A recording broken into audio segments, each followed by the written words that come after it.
It is the imagination, it is the sentiment, it is the productive force of the people of Aaj pehnaun khadi.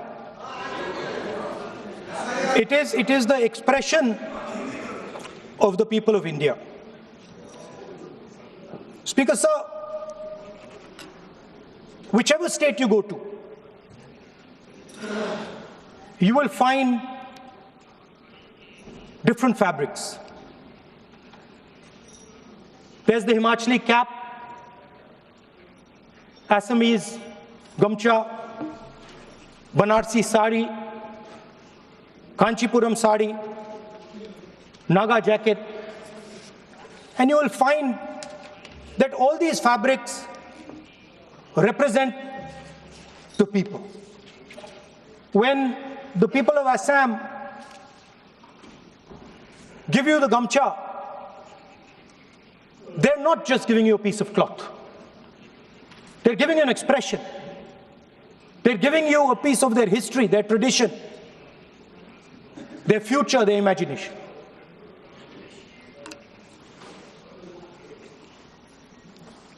It's the same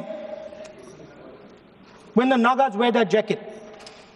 When they come and see us, they make us wear the jacket because they want us to be embraced by the fabric. But Speaker sir, these fabrics are beautiful. But if you look slightly deeper and you look closely at the fabric, you will find that each one of them has thousands of little threads embracing each other. A Kanchipuram sari might have a golden thread, but the golden thread means nothing without the green thread or the yellow thread near it. The other thing to notice about the sari or any other fabric is that all the threads are equal. No one thread is superior to another thread. They all come together. The threads cannot protect you. The threads cannot keep you warm. But when they come together as a fabric, they can keep you warm, they can protect you, they can express what you have in the heart. Speaker sir, in the same way, our nation is also a fabric. It's a fabric made up of 1.4 billion people, and the fabric is woven together by the vote. Let me repeat it. It is a fabric of 1.5 billion people, and it is woven together by the vote. Everything that we see, in fact, this house where I'm standing today, the Loksabha, Rajya Sabha, Vidhan Sabhas across the country, Panchayats across the country, none of them would exist if the vote did not exist. We talk with great pride about HAL, BHEL, ONGC, Tejas, Chandrayaan. We have a list of things we say. Not one of those would exist without the vote.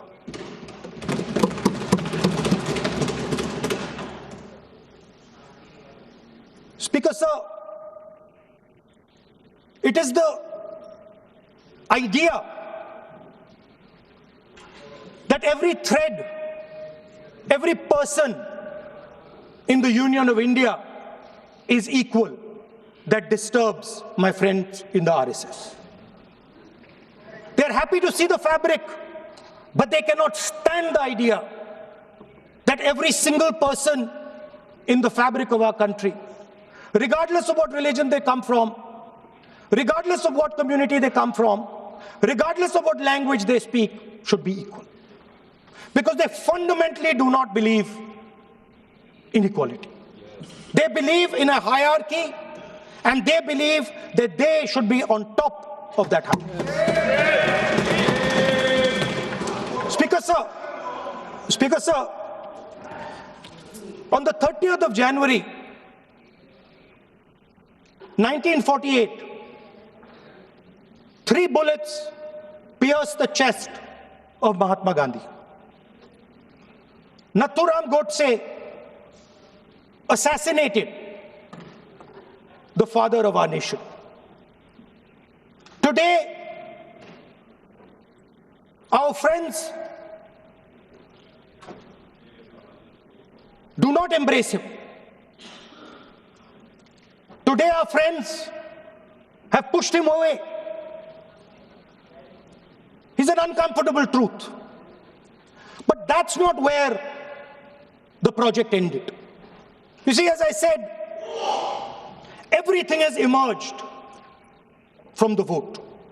All the institutions have emerged from the vote. So it's obvious that the RSS has to capture all the institutions that have emerged from the vote.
नमस्कार, times of Bharat पर राष्ट्रवाद में आपका स्वागत है। आपके साथ मैं हूं राकेश पांडे। राष्ट्रवाद यानी राष्ट्र से बढ़कर कुछ नहीं। और जब सवाल राष्ट्र की, तो सवाल कि राष्ट्रगीत पर मजहब वाला एजेंडा क्यों चलाया जा रहा? मुसलमान वंदे मातरम नहीं बोल सकता, यह तर्क क्यों दिया जा रहा? वंदे मातरम पर चर्चा में कल देर शाम ओवैसी ने अपनी बात रखी और वंदे मातरम को इस्लामिक आस्था के खिलाफ बताकर ओवैसी बोल गए कि मुसलमान तो अपनी मां की इबादत तक नहीं करता, फिर भारत माता को देवी कैसे मान ले? ओवैसी ने यह भी कहा कि वंदे मातरम बोलने को वफादारी का टेस्ट न बनाया जाए। ओवैसी तो यह भी कह गए कि देशभक्ति को धर्म से जोड़ना संविधान के खिलाफ है। ओवैसी जैसी सोच मदनी की भी है। मदनी तो वंदे मातरम को शिर्क से जोड़ रहे हैं। अब सवाल है कि राष्ट्रगीत बनाम मजहब वाली बहस क्यों खड़ी की जा रही है इस देश में? करेंगे सबसे बड़ी डिबेट। आमने सामने होंगे बीजेपी के दिग्गज प्रवक्ता शहजाद पूनावाला और एमआईएम के नेता वारिस पठान। लेकिन सबसे पहले इस रिपोर्ट को आप देखिए।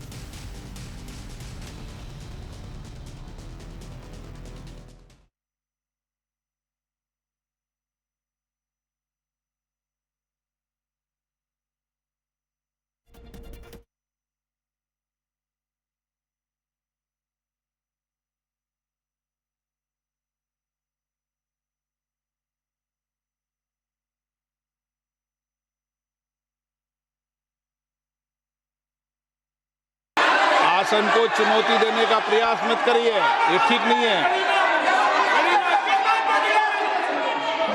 Speaker sir, I want to make it very clear. Please. Speaker sir, I want to make it very clear.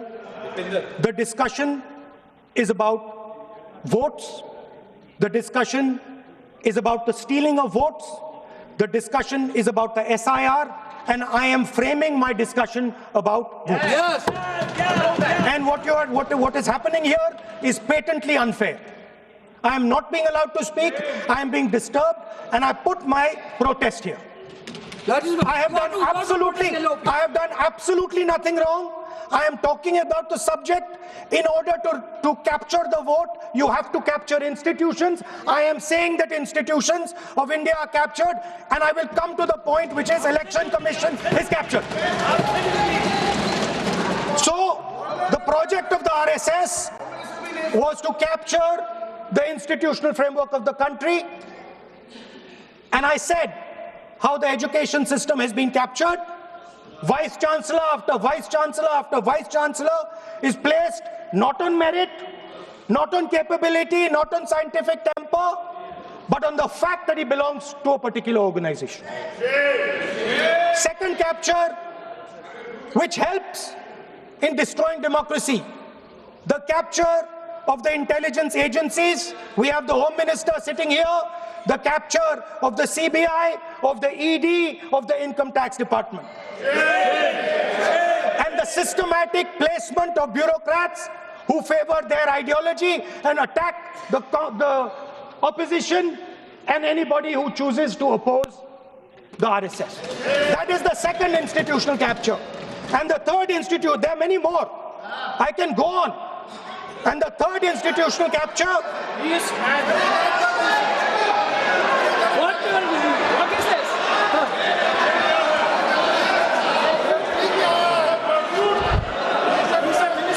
मानिए प्लीज मानिए. Yes, become sonite.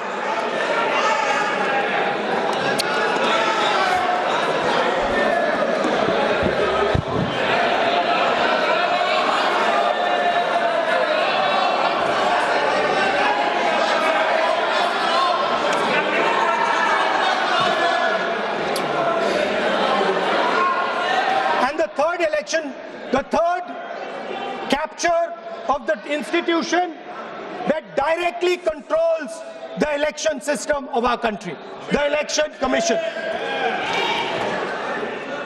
Now, I'm not saying this without proof. I have put forth adequate proof about how the Election Commission is colluding with those in power to shape the elections. But I want to ask three questions first, which will make it very clear that the BJP is directing and using the Election Commission to damage India's democracy. The first question, why is it that the CJI was removed from the selection panel of the Election Commissioner?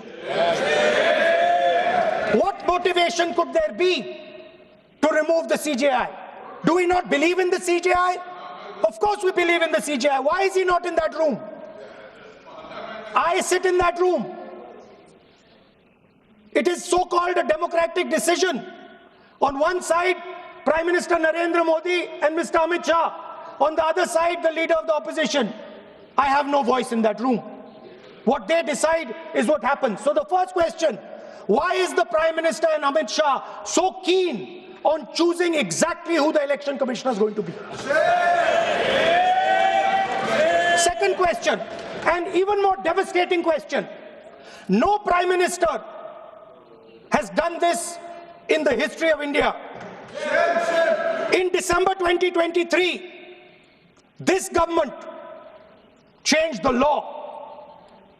They changed the law to make sure that no election commissioner could be punished for any action they take while they are election commissioner. Yes. Immunity. Why would the Prime Minister and Home Minister give this gift of immunity to the election commissioner? Why would they need to give this tremendous gift that no Prime Minister has given ever before to the election commissioner? Yes. Mr. Shah is looking into the ceiling. Maybe he will answer this question when he speaks. And finally, why was the law with regards to CCTVs and the data that they contain changed? Why was a law put in place that allows the Election Commission to destroy CCTV footage 45 days after the election? What is the need? The answer given is it is a question of data. It is not a question of data. It is a question of stealing the election. Now, what is the result of this institutional capture? What is the result of controlling the Chief Election Commissioner and the Election Commission? First of all, we have a set of election campaigns that are tailored for the Prime Minister. 3-month, 4-month, 5-month long campaigns are taking place so that the Prime Minister's schedule can be fitted in to the program. Second, we have a Brazilian woman who appears 22 times on the voter list of Haryana. Please. No. 22 times this lady appears. एक minute please एक minute. आप नेता प्रतिपक्ष है, मैं इस तरीके से सदन की कार्रवाई नहीं चलने दूंगा। ये सदन है, सदन की गरिमा को बनाए रखें। आप सदन की गरिमा से बोलेंगे तो ठीक नहीं, जैसे सदन नहीं चलेगा। नो, गलत तरीका है आपका, नहीं होगा। आप ले रहिए, आप ले रहिए। नहीं, माननीय प्रतिपक्ष के नेता, आप पहले अपने सदस्यों को समझाइए। नहीं चलेगा, नहीं, ठीक नहीं है। नो, नहीं, बिल्कुल नहीं चलेगा। अगर आप सर माननीय प्रतिपक्ष के नेता, आप अपने सदस्यों को गरिमा समझाइए। सर, बट ये तरीका आप इतने सालों तक यहाँ पर रहे, ये तरीका उचित है क्या? सर, विरोध का तरीका होता है, लेकिन ये उचित तरीका नहीं है। तरीका इधर भी हो। नो, उधर का तरीका क्या है सर? नो, सबका तरीका उधर से होगा, उधर से भी बोलेंगे, इधर से बोलेंगे, सब जगह से बोलेंगे। Speaker sir, I don't agree with the showing of photographs here, but it is a reflection of our democratic structure. This is what is happening in our democracy, that you're not allowing us to show. This Brazilian woman has appeared 22 times on the voter list in Haryana. And not only that, there is one woman whose name has appeared 200 times, more than 200 times in one booth in Haryana. And it is very clear, and I have proven without doubt, that the election of Haryana was stolen and the theft was ensured by the Election Commission of India. I've said it again and again and again. Now, nowhere has the Election Commission answered my questions. The Election Commission has not told me why this lady's picture has appeared on the polling list. They have not told me why lakhs and lakhs of duplicate voters are existing. They have not told me why a BJP leader is coming from Uttar Pradesh to vote in Haryana. These are straightforward questions. And there is clear proof which I have put in front of the country. Right? But the Election Commission has no answer to these questions. And that is the result of the complete capture of the Election Commission by the people across the aisle. By the way, you're talking about SIR in Bihar. Let me say something about SIR in Bihar. Why is it that after the SIR in Bihar, 1.2 lakh duplicate photos are existing in Bihar, in the voting list? If you've cleaned up the voting list, why are there 1.2 lakh duplicates in Bihar? And we've not just proven this about Haryana.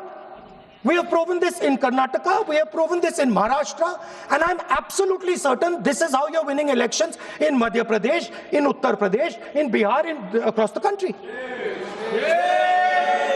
Now, so what I'm putting on the table is, it is very clear that you've captured the institution. I've shown the mechanism of that capture. I'm also showing you how the Election Commission is doing things that are completely out of line. I'm not getting any answers. Right? So now, let us come to how, when we're talking about electoral reform. Electoral reform is very simple. The point is, Nobody wants to do it. The government doesn't want to do it. What does electoral reform require? What we've been saying. Number one,